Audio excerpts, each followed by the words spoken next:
जय श्री महाकाल दोस्तों, मैं हरभजन बागड़ी आप सभी का मेरे YouTube चैनल में स्वागत है। आज का वीडियो जो है दोस्तों वो इन बातों से जुड़ा हुआ है कि क्या करें कि आपको आपकी पूजा पाठ का, मंत्र जाप का, हवन आहुति का 10 गुना ज्यादा अधिक फल मिले। क्योंकि व्यक्ति के पास इतना समय नहीं होता कि वो 10 या 21 या 41 दिन तक बार बार जाप कर सके। क्योंकि एक बार तो व्यक्ति समय निकालकर 10 दिन तक जाप कर सकता है, 21 दिन तक जाप कर सकता है, 41 दिन तक जाप कर सकता है एक बार। लेकिन बार बार व्यक्ति इस तरह का समय निकालना व्यक्ति के लिए आज के जीवन काल में मुमकिन नहीं है। तो क्या करें कि आपको ऐसा कुछ हो, ऐसी कोई क्रिया मिल जाए, ऐसा कोई विधान मिल जाए, ऐसा कोई तरीका मिल जाए जिससे आपको 11 दिन का, 21 दिन का, 41 दिन का जो जाप का फल है वो आपको एक दिन में प्राप्त हो जाए, वो आपको 5 दिन में प्राप्त हो जाए, वो आपको 2 दिन में प्राप्त हो जाए। जी हाँ, जो समय काल मैं आपको बता रहा हूं उन समय काल पे अगर आप मंत्र जाप करते हैं, हवन आहुति करते हैं, पाठ करते हैं, पूजा आराधना करते हैं, ध्यान करते हैं, तो आपको 21 दिन बराबर, 11 दिन बराबर, 41 दिन बराबर रिजल्ट प्राप्त होगा। कैसे? वो समय काल क्या है? पहला समय काल मैं आपको बताना चाहूंगा वो है चंद्र ग्रहण। चंद्र ग्रहण पे अगर आप महादेव के भक्त और महादेव की आराधना करते हैं, ओम नमः शिवाय का मंत्र जाप करते हैं, 11,000 मंत्र जाप से आपको, अगर आप 11,000 मंत्र जाप करते हो और एक माला आप होम करते हैं। होम कैसे करते हैं? अंगार पे आपको आहुति देनी होती है, एक माला 108 बार घी से, हर मंत्र से ओम नमः शिवाय स्वाहा, ओम नमः शिवाय स्वाहा, इस तरीके से मंत्र के पीछे स्वाहा लगाकर, तो आपका जो ओम नमः शिवाय का मंत्र है वो सिद्ध हो जाएगा। फिर आप इसका किसी भी तरीके से प्रयोग कर सकते हैं। जैसे कि आप अपने महादेव की आराधना करने के लिए यूज कर सकते हैं। आप चाहे तो 50,000 जाप कर अगली बार एक बार सिद्ध कर लिया चंद्र ग्रहण पे, उसके बाद आप 5 दिन का अनुष्ठान उठा सकते हैं और 5 दिन तक लगातार 10,000 डेली जाप कर आप 50,000 जाप करके संकल्पित कर सकते हैं अपनी मनोकामना पूर्ण करने के लिए, इस तरीके से। और अगर आपके घर में कोई बेचैन हो रहा है, मानसिक तनाव है, मन मस्तिष्क शांत नहीं है, इस चीज में भी आप जल को अभिमंत्रित करके पी सकते हैं और आपको मन मस्तिष्क शांत हो जाएगा।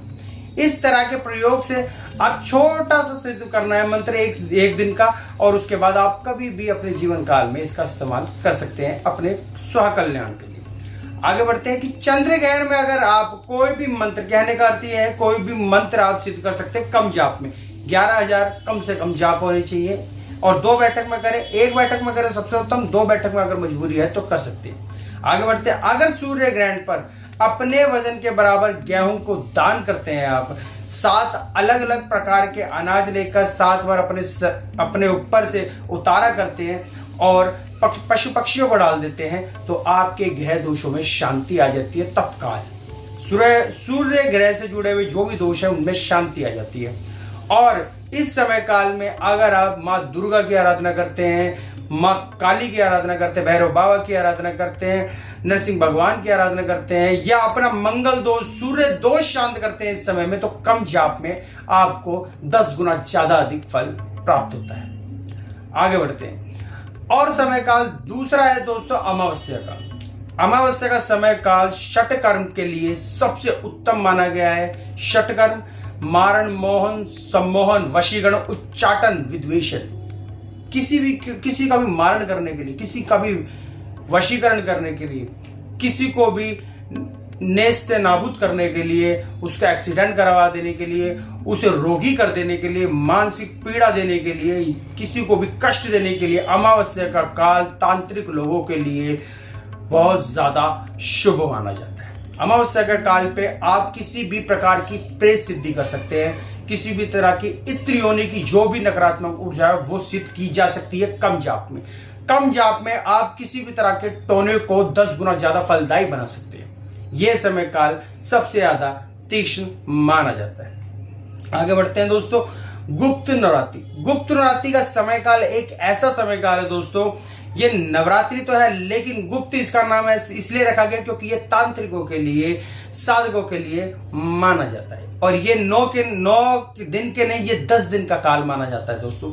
गुप्त नवरात्रों के अंदर अगर आप किसी भी प्रकार की अनुभूति चाहते हैं, आप चाहते हैं कि आपको मंत्र की अनुभूति नहीं हो रही, तो आप गुप्त नाती में जाप करके देखिए, आपको ऐसी अनुभूति होगी कि आपके रोंगटे खड़े हो जाएंगे। कम मंत्र जाप में आपको 10-10 गुना ज्यादा अधिक रिजल्ट प्राप्त होगा। इस नवग्रह नाती के अंदर अगर आप किसी भी प्रकार से रोग से ग्रसित है और आप अगर अनुष्ठान उठाते हैं, बड़े बड़े 1-1 लाख के 50-50 हजार के अनुष्ठान उठा के संकल्पित करते हैं, उस शक्ति को, जिस भी शक्ति का मंत्र जप रहे हैं, तो आप यकीन मानिए आपकी बीमारी जड़ से खत्म हो जाती है। अगर आप व्यापार में परेशान है, बहुत ज्यादा दिक्कत परेशानी हो रही है, धन नहीं खिंच रहा, कस्टमर नहीं आ रहे, प्रोडक्ट नहीं बिक रहा है या नौकरी नहीं लग रही है, गुप्त नाती में अगर आप अनुष्ठान उठाते हैं, जाप करते हैं, हवन करते हैं, तो आप यकीन मानिए आपके 200 दिशाओं से ऐसे रास्ते बनते हैं कि आप भी नहीं सोच पाएंगे। आगे बढ़ते हैं दोस्तों, अक्षय तृतीया। अक्षय तृतीया एक ऐसा समय काल है दोस्तों, ये कुबेर महाराज के लिए और माता लक्ष्मी, माता अष्टलक्ष्मी के लिए सबसे उत्तम माना गया है। अगर कुबेर महाराज की जाप किया जाए, उनका मंत्र किया जाए, उनका ध्यान किया जाए, उनका पूजन किया जाए, तो शीघ्र ही कुबेर महाराज अपने जातक, अपने साधक पर प्रसन्न होकर उसे आशीर्वाद देते और उसके धन के रास्ते खोलते। आगे बढ़ते हैं दोस्तों, ये होलिका दहन का समय। होलिका दहन का समय एक ऐसा समय दोस्तों, इसमें छोटे छोटे टोटके 10 गुना फल देते हैं। इसमें अद्भुत विचित्र तरह की क्रियाएं करने से व्यक्ति को ऐसा अनुष्ठान उठाने की जरूरत नहीं है कि वो 10 दिन से उठाए, मगर इस 1-1 घंटे की क्रिया आपको सुरक्षा भी दे सकती है और किसी की सुरक्षा बिगाड़ भी सकती है। होलिका दहन का समय भी अमावस्या के समान माना जाता है। आगे बढ़ते हैं दोस्तों, दिवाली का समय। दिवाली की रात्रि का समय इतना शुभ है महाकाली की आराधना करने के लिए, माता लक्ष्मी की आराधना करने के लिए, माता महालक्ष्मी की आराधना करने के लिए और माता अष्टलक्ष्मी की आराधना करने के लिए। अगर कोई भी दिवाली की रात्रि महाकाली की आराधना करता है, माता लक्ष्मी के स्वरूपों की आराधना करता है, तो उसे शीघ्र ही ऐसी कृपा प्राप्त होती है कि उसे बार बार माँ को 10-10 दिन तक भजने की जरूरत नहीं, मंत्र जाप करने की जरूरत नहीं। एक बार अगर उसने दिवाली के समय महाकाली को या लक्ष्मी के किसी भी स्वरूप को, कुबेर महाराज के स्वरूप को धा लिया, उनकी जाप कर लिया, सिद्ध कर लिया, हवन कर लिया, तो वो पूरे साल भर उसके ऊपर महाकाली की या माता महालक्ष्मी की कृपा बनी रहती है। वीडियो पसंद आया दोस्तों तो लाइक कीजिए, शेयर कीजिए, सब्सक्राइब कीजिए। आगामी वीडियो में मिलता हूं नई जानकारी के साथ। ऐसी मुस्कुराते रहिए। अभी के लिए जय श्री महाकाल।